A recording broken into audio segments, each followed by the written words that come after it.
Hello, I'm Suzie Squier, President of the Retail and Hospitality ISAC. For those of you not familiar with ISACs, we're information sharing and analysis centers, nonprofits formed to support the sharing of threat information and intelligence among members within our sectors. We also support collaboration and the sharing of leading practices within security operations. ISAC's mantra is a rising tide lifts all boats. The benefit of everyone sharing what they're seeing and what they know helps to strengthen the sector as a whole. Within information security, there are no competitors. The RH-ISAC was formed in 2015 and now serves more than 200 companies, ranging from the largest retailers in the United States, United Kingdom, and Canada, to the leading hotels and casinos, to numerous quick service restaurants, and to some of the largest consumer product manufacturers, and a good many other companies in between. Our members are consumer-facing companies. Perfecting the customer's journey, either in-store or online, is key to our members' success. Equally important is the security of our customers' information. So the conversations you will have throughout this event resonate strongly with the work we as an ISAC and our members' own teams focus on. Annually, we conduct a CISO benchmark survey, which captures organizational data about information security teams to help cybersecurity leaders conduct a comparative analysis against their peers. From our most recent CISO benchmark report, we gathered the top initiatives that our cybersecurity leaders have on their plate for the upcoming year. On the list are account takeover and fraud prevention, digital transformation for business, MFA, passwordless authentication for consumers, and passwordless authentication for employees. From the report, we saw that identity and access management is becoming an increasingly important role for our CISOs. In this year's report, 84% stated that they own identity and access management, a 10% increase over 2020. The report also showed that on average, our member companies have 3 to 5 full-time employees dedicated to this area. And the predominance of identity and access management falling within a CISO's purview is not surprising when you see the list of risks related to identity that CISOs are focused on. Within our identity and access management community, 47% focus on the workforce, 10% focus solely on the customer, and 42% focus on both. In a recent poll, 91 stated that the identity and access management has become an increasing priority in the organizations. Another change we observed in this year's report was the increase in the percentage of CISOs owning fraud prevention.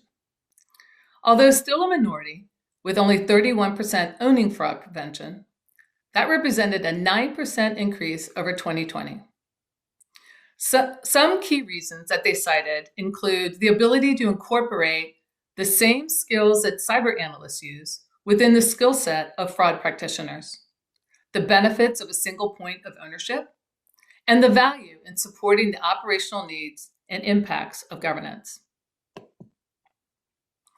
CISO's increasing ownership of both identity and access management and fraud makes sense, of course, in light of the accelerated growth in e-commerce, especially the growth we witnessed during the pandemic, where sales surpassed the $1 trillion milestone 2 years before it was expected to.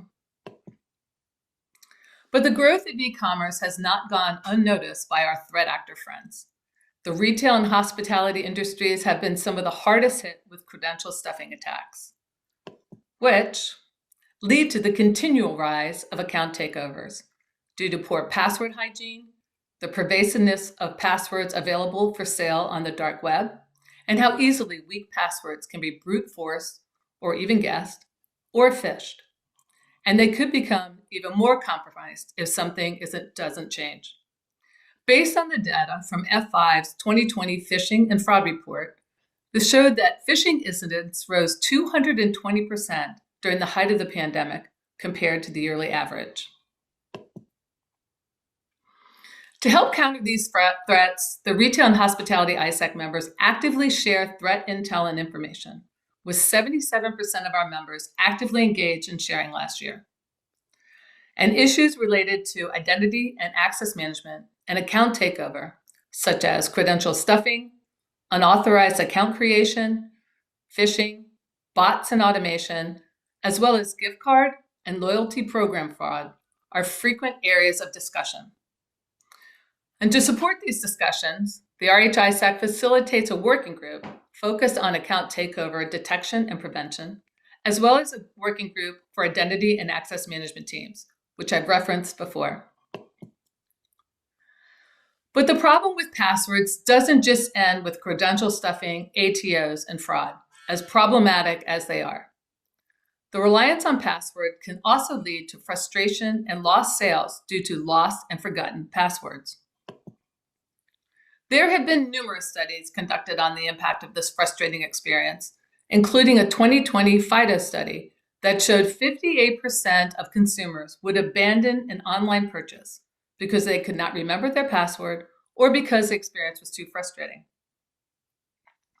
Studies also show the loss of repeat business due to poor user experience, with one study reporting that nearly 90% of consumers are less likely to return to a website after a poor experience.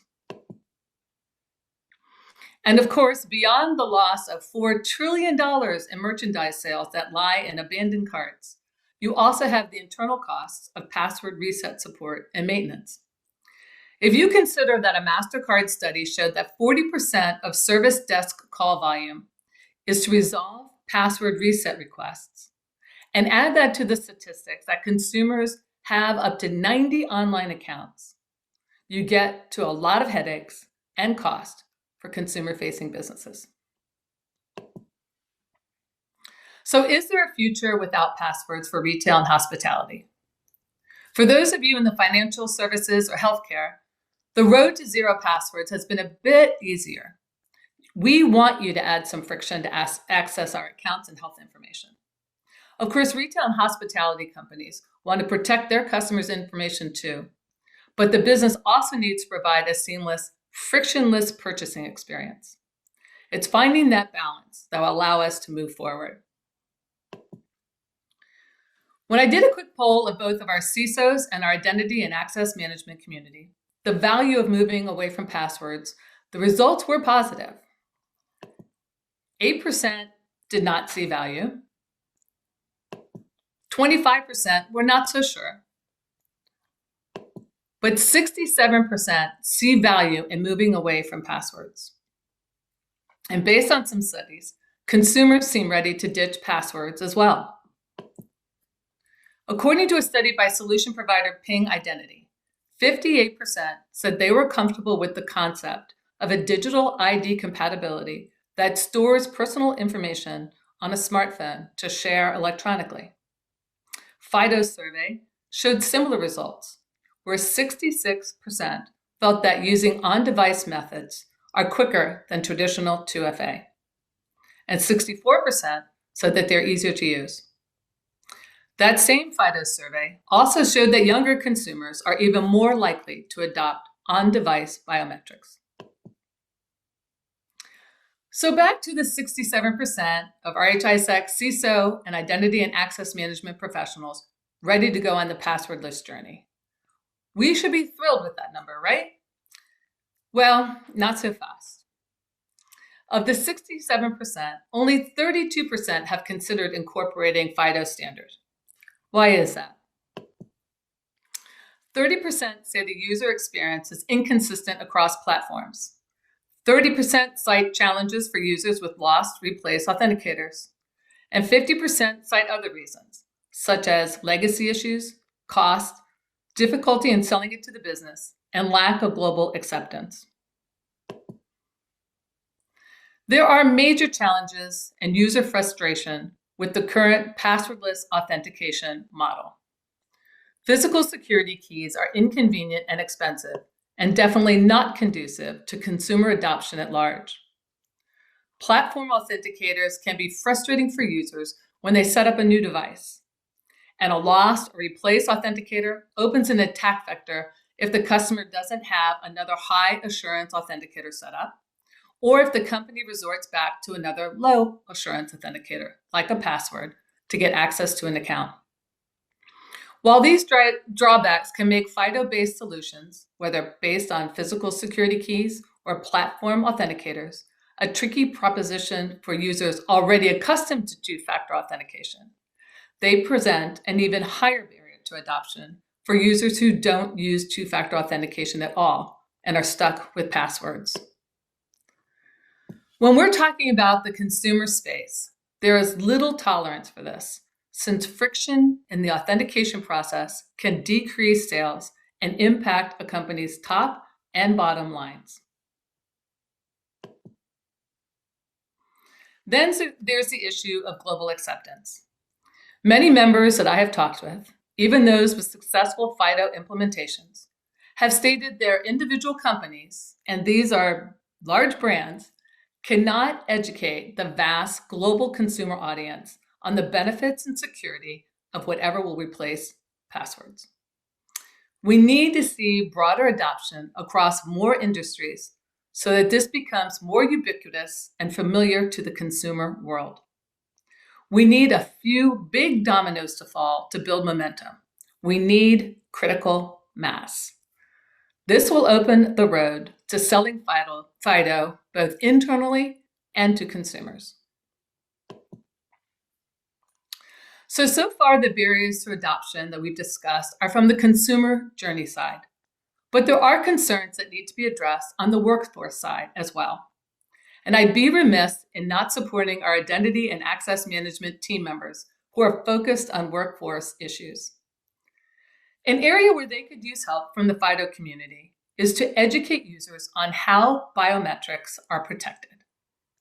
People tend to accept logging into their phone with biometric, but it's a bigger stretch for them to log in with the biometrics to attain a company's services. They're concerned that they are sharing their biometrics with that company, which is obviously not the case. We hear and read news stories about companies using facial recognition capabilities for profiling or monitoring people in crowds, and that can get confused with biometric authentication, causing people concern and pause. Somehow we need to educate the workforce and thereby educating the consumer base on how on-device biometrics are completely different. So again, is there a path forward? Are the retail and hospitality sectors ready to abandon passwords? Well, some help is on the way. Last week, FIDO announced a path forward where passkeys will allow the phone itself to act as a roaming authenticator across multiple devices. I'm sure we will hear more about this announcement throughout the day, and I look forward to seeing how this helps to move the needle on broader global adoption. I think there's room to be optimistic as the proposed changes continue to roll out and as platforms with large consumer bases help to educate on the benefit of ditching passwords. From the RH-ISAC perspective, we look forward to continuing to work with FIDO to spread the word and to go celebrate successful use cases of retail and hospitality companies using the FIDO standard.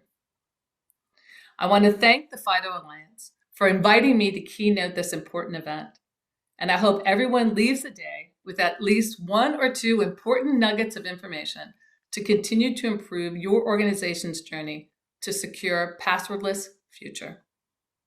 Thank you.